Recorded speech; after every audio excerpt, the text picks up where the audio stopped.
هو الذي أنزل من السماء ماء لكم منه شراب ومنه شجر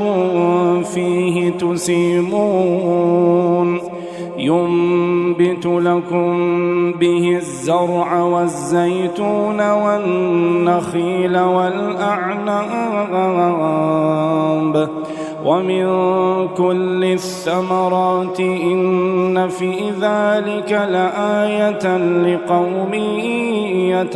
يتفكرون وسخر لكم الليل والنهار والشمس والقمر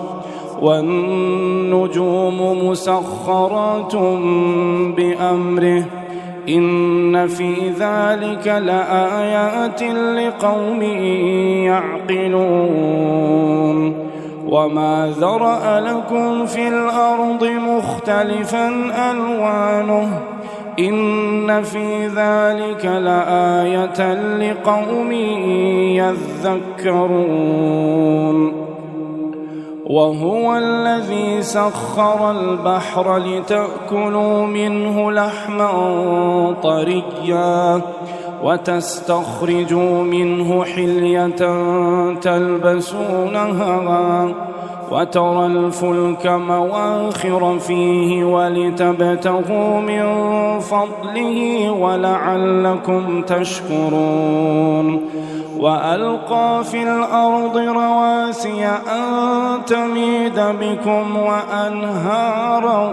وسبلا لعلكم تهتدون وعلامات وبالنجم هم يهتدون أفمن يخلق كمن لا يخلق أفلا تذكرون وإن تعدوا نعمة الله لا تحصوها إن الله لغفور رحيم والله يعلم ما تسرون وما تعلنون والذين يدعون من دون الله لا يخلقون شيئا وهم يخلقون